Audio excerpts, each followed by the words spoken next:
নমস্কার, আমি গৌতমেরা। আজকে ভিডিওতে আপনাদের সকলকে স্বাগত জানাই। বন্ধুগণ, আমাদের মন খুব চঞ্চল। এই চঞ্চল মনকে স্থির রাখা অত্যন্ত কঠিন। এটা শুধু আপনি কেন, স্বয়ং ঈশ্বরও পারে না।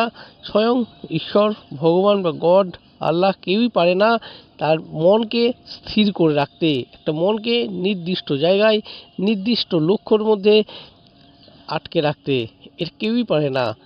এটা আপনি তো একটা ছোট্ট জীব মাত্র। এখানে প্রত্যেকটা বিষয়ই চঞ্চল।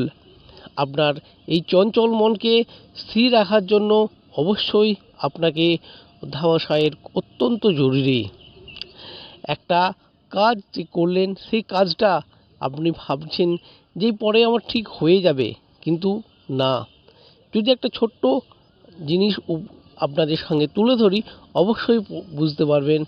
আজকে একটা শিশু কয়েকটা অঙ্কের শিখছে। সেই অঙ্কটা তিনি খুব ভালো করে পারেন। 2 দিন করলো না, 3 দিন, এটা আমার হয়ে যাবে, আমি করে নেবো। 4 দিন পরে হয়ে যাবে, করে নেবো। 5 দিন হয়ে যাবে, করে নেবো। পরীক্ষার সময় দেখে নেবো, তখন একবারটা দেখলেই হয়ে যাবে। দিন এইভাবেই চলতে থাকে। যখন পরীক্ষা আসে, পরীক্ষার সময় সে দেখে একটা একটা একটা করে আমার কতগুলো হয়ে গেছে, কতগুলো পেজ হয়ে গেছে, এত সব জিনিস হয়ে গেছে। এইভাবে জিনিসটা আমি কি করব? এই জিনিসটা তো আমি আর করতে পারবো না। মনের মধ্যে একটা ভীতি, ভয়ের সঞ্চারিত হয়, একটা ভয়ের উদ্বেগ হয়। সেই ভীতি এটাই তাকে তখন চারদিক থেকে চেপে ধরে। আর এই ভীতির কারণেই সে তখন নিজেকে এক অন্য দিকে, নিজের মনকে অন্য রাস্তায় পরিচালনা করতে থাকে। হ্যাঁ বন্ধুগণ, ঠিকই বলছি। কিসের দিক থেকে? আসুন, অন প্যাসিভে আপনারা প্রত্যেকেই আছেন, প্রত্যেকেই শুনছেন, ওয়েবিনার অংশগ্রহণ করছেন, ওইএস সিস্টেমে আসছেন, ওইএস সিস্টেমে নতুন মেসেজ দেখছেন, আনন্দিত হচ্ছেন। কিন্তু যখনই দেখছেন একটা দিন গেল, 2 দিন গেল, 3 দিন গেল, আমাদের মিস্টার এস স্যার এলো না, মিস্টার সিও স্যার কিছুই আমাদেরকে দিল না, আমাদের ইনকাম সংক্রান্ত কিছু তথ্য দিল না, আমাদের কবে থেকে আমরা অ্যাপেলস পাবো সেই সংক্রান্ত তথ্য দিল না। তাহলে আমাদের চলবে কি করে?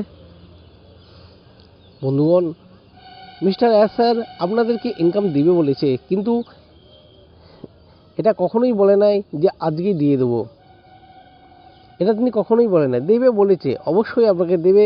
আপনি আর সেই যে কর্মযোগ্য, সেই কর্মযোগ্য আপনি প্রতিটা মুহূর্তে, প্রতিটা স্টেপে স্টেপে আপনি দেখতে পাচ্ছেন সেই কর্মযোগ্যের কাজটা কিভাবে চলছে।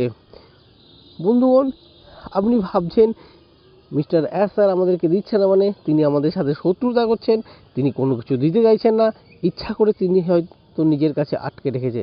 এটা কখনোই নয়। কারণ শত্রু কখনোই আপনার সামনে যিনি আছেন তিনি নয়, সামনে আরও একজন আছে তিনি নয়। তাহলে শত্রু কে করছে? শত্রুতা কে করছে? শত্রু হচ্ছে আপনার মন, আপনার শরীর আপনার সাথে শত্রুতা করছে। কিভাবে শত্রুতা করছে? আজ আপনি যখন একটা ওয়েবিনারে শুনছেন ইনকাম আসতে চলেছে, এখান থেকে ইনকাম আসতে চলেছে, আমাদের মাল্টিপল ইনকাম আসতে চলেছে, আমাদের প্রচুর ইনকাম হবে, কোন এই মন এতটাই অলস যে যেই একটু সুযোগ পেয়ে গেল, সঙ্গে সঙ্গে সে তার কর্মক্ষমতা, কার্যকরী যে তার ক্ষমতা আছে সেইটা বেমালুম ভুলে গিয়ে চুপচাপ রইল। সে কোনোরকমভাবে আর তার সেই কার্যকরী কাজে, সেই নিজের যে কাজ, সেই কাজের দিকে তিনি আর অগ্রসর হন না। তিনি অলস ভাবেন, আমার এসে যাবে, তাহলে আমি আর কি করব, আমার আর করার কোনো প্রয়োজনীয়তা নেই। এতে করে প্রয়োজনীয়তা নেই, সে আর কোনো কাজ করতেই যাচ্ছে না। নিজের শরীর এতটাই অলস হয়ে যাচ্ছে, এতটাই কুড়েমি করছে যে আমি তো শুনলাম আমাদেরকে দেবে, তাহলে আমি কেন করব? দেবে, তাহলে আর কাজটা করে কী হবে? আমার হাতে যখন এত এত ইনকাম আসবে, সেই ইনকামটাকে আমি কাজে লাগাবো কী করে? আগামী দিনে এই ইনকামটাকে নিয়ে আমি কি করব? এই নিয়ে সব বিস্তারিত তার চিন্তা ভাবনার মধ্যে থাকে। কিন্তু এটা তার মধ্যে কখনোই থাকে না যে আমাদেরকে তো দিবে বলেছে, কিন্তু সেটা তখন আমার কাছে আসে নাই, আমার কাছে এমন হাতে তো আসে নাই। অতএব তিনি তো দেবে বলেছে, তার কাজ তিনি করতে থাকুক, আমি যে কাজ করছি আমাকে সেই কাজ করতে দাও, আমি সেই কাজটাই করি, সেই কাজটা এখন করতে থাকি। আমাদের যেদিন আসবে তখন দেখা যাবে। এখন আমি এই কাজটা আবার ছাড়বো না, আমার কাজ এগিয়ে যাব। কিন্তু আমাদের মন, আমাদের শরীর এতটাই শয়তান হয়, এতটাই আমাদের সাথে শত্রুতা করে যে কোনো একটা জিনিস আসার খবর শুনলেই তিনি সঙ্গে সঙ্গে অলসতায় পরিপূর্ণ হয়ে যায়। সঙ্গে সঙ্গে নিজের যে অধ্যাবসায়, নিজের যে কার্যাবলী সেই কাজগুলোকে তিনি বন্ধ করে দেয়। এর ফলে কি হয়, একদিন যায়, দুদিন যায়, 3 দিন যায়, যখন যে আসার কথা ছিল সেটা যখন না আসে তখন আস্তে আস্তে নিজের আর্থিক চাপ সৃষ্টি হয়। আর্থিক চাপ সৃষ্টি কীভাবে হয়, সে যদি নিজের যে কাজটা থাকে সেই কাজটা করছে না, তার যে আর্থিক আর্নিংটা ছিল, যে আয়টা হচ্ছিল সেই আয়টা ক্রমশ আস্তে আস্তে আস্তে আস্তে বন্ধ হয়ে যায়। যেই আস্তে আস্তে আর্নিং বন্ধ হয়ে যাচ্ছে তখন কি হচ্ছে, সে নিজে থেকে চাপের সৃষ্টি হয়ে যাচ্ছে। কারণ আমাকে তো বলেছে আয় দেবে, সেই কারণে তার যে কাজটা ছিল সেই কাজ সে বন্ধ করে দিয়ে বসে থাকছে। তাতে করে কি হচ্ছে, তার নিজের মধ্যে আর্থিক চাপ সৃষ্টি হচ্ছে। আর আর্থিক চাপ যখনই তৈরি হচ্ছে তখনই তার মাথার মধ্যে প্রচণ্ড চাপ, প্রেশার তৈরি হয়ে যাচ্ছে। এই প্রেশার যেই তৈরি হচ্ছে তখন সে আর কোনো কিছু খুঁজে পাচ্ছে না, কী করবে কী না করবে। তখন শুধু একটাই জিনিস, যে ওফ, ও তো দেবে বলেছিল, ও তো দিল না, ও তো দেবে বলেছিল দিল না, এই আমাকে তো অনপ্যাসিভ থেকে প্রচুর ইনকাম দেওয়ার কথা বলা হয়েছে, সেই ইনকামটা তোমার এখনও এলো না। এইটা আমরা অপরের উপর নিজেদের দুর্বলতাকে অপরের উপর চাপিয়ে দিই। নিজেদের দুর্বলতা বলতে নিজের শারীরিক যে দুর্বলতা, সেই দুর্বলতাকে আমরা অন্যের উপর চাপিয়ে দিচ্ছি। কারণ আমাদের মন আর শরীর হচ্ছে এতটাই শয়তান হয়, যখনই একটু অলসতা পায় সেই অলসতাকে সে আঁকড়ে ধরে যায়। সে আর নিজের ক্ষমতাকে কাজে লাগাতে পারে না, ক্ষমতাকে কাজে লাগায় না, যে আমার যে আর্নিংটা আছে সেই যে কাজটা করছি সেই কাজটা আমরা এগিয়ে নিয়ে যাই, এটা সে কখনোই চায় না। সেই জন্য আমাদের প্রত্যেকটা দিন স্টেপ বাই স্টেপ তাদের নিজেদের মধ্যে আর্থিক ঝুঁকি বেড়ে যায়। আর্থিক ঝুঁকি বাড়লেও চাপটা বেশি বাড়তে থাকে।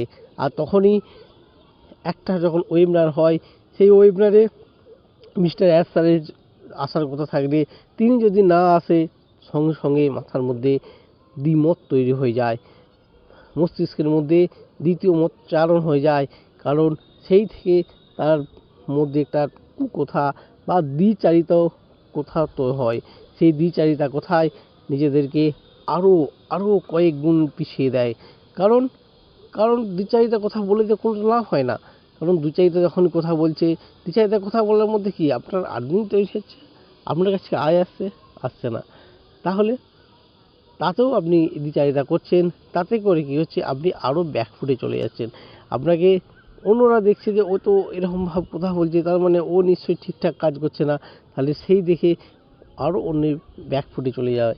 এবং যারা অনপ্যাসিভের মধ্যে নেই, যারা অনপ্যাসিভে কাজ করছে না, অন্য জায়গায় কাজ করছে, তারাও তাকে দেখে আরও বেশি করে নিজেদেরকে দুর্বলতা তৈরি করে নেয়।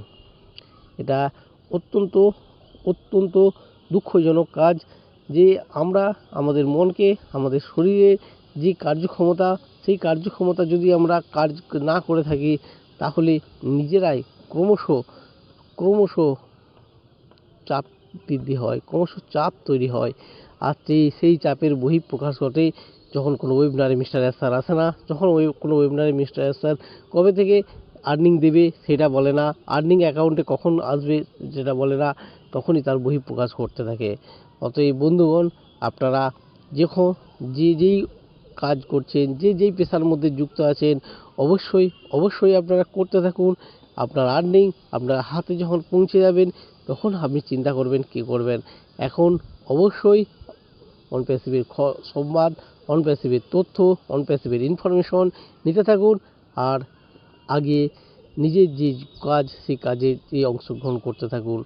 দেখুন আপনার শরীর, মন এবং স্বাস্থ্য সবকটাই সুস্থ সবল থাকবে। এবং আগামী দিনে যত কাজটা করতে থাকবেন, যত নিজের পেশার মধ্যে যুক্ত থাকবেন, তত দেখবেন যে কোনটা দিয়ে একটার পর একটা দিন চলে যাচ্ছে। তা না হলে একটা দিন কাটাতে সারাদিন অসহ্য মনে হবে, নিজেদের মনে হবে একটা দিন না একটা বছর এইভাবে চলতে থাকবে। অতএব বন্ধুগণ, আপনারা প্রত্যেকেই উৎসাহিত থাকুন, প্রত্যেকেই আপনাদের কাজ করতে থাকুন। Thank you.